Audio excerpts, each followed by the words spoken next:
Donald ট্রাম্পের জামাতা Jared কুশনারের উপস্থাপিত গাজা পরিকল্পনা শুনতে উন্নয়ন মনে হলেও কিন্তু বাস্তবে তা এক ভয়ঙ্কর রাজনৈতিক প্রতারণা। আকাশচুম্বী ভবন, পর্যটন অঞ্চল, বন্দর, বিমানবন্দর, এইসব রঙিন স্বপ্নের আড়ালে লুকিয়ে আছে গাজার মানুষকে তাদের নিজ ভূমি থেকে বিচ্ছিন্ন করার সুপরিকল্পিত কৌশল।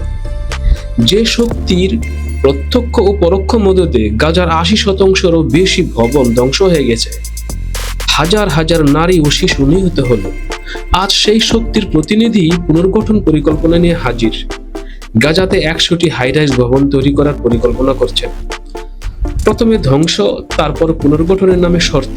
এটি উন্নয়ন নয়, এটি একটি দখলদারি রাজনীতির ক্লাসিক কৌশল মাত্র।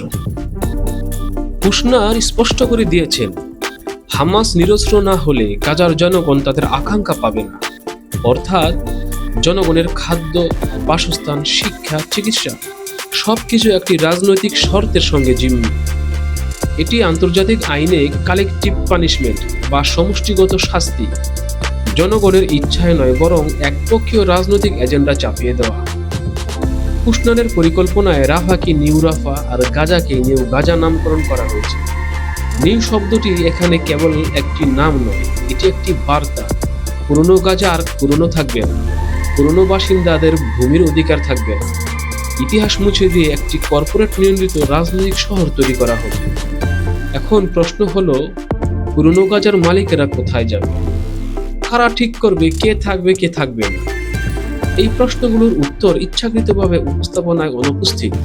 গাজার মানুষকে পরিকল্পিতভাবে উঠিয়ে দিয়ে এখানে মূলত স্থান দেওয়া হবে বিদেশি বিনিয়োগকারী, বহুজাতিক কর্পোরেশন, রাজনৈতিকভাবে গ্রহণযোগ্য জনগোষ্ঠীর জন্য।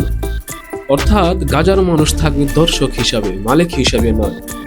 কুশনার আরও বলেন, সরকার ও বেসরকারি খাত অর্থ দেবে, কিন্তু ইতিহাস বলে এই অর্থ আসবে ঋণ, চুক্তি ও নিয়ন্ত্রণের শর্তে। গাজা পরিণত হবে একটি স্বনির্ভর অর্থনৈতিক কলোনিতে।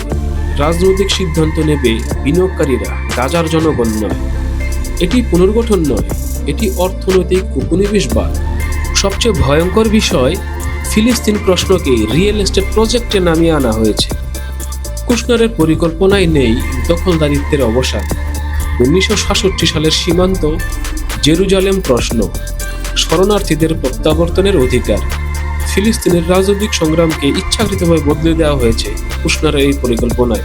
এটা হলো সবচেয়ে বড় প্রতারণা।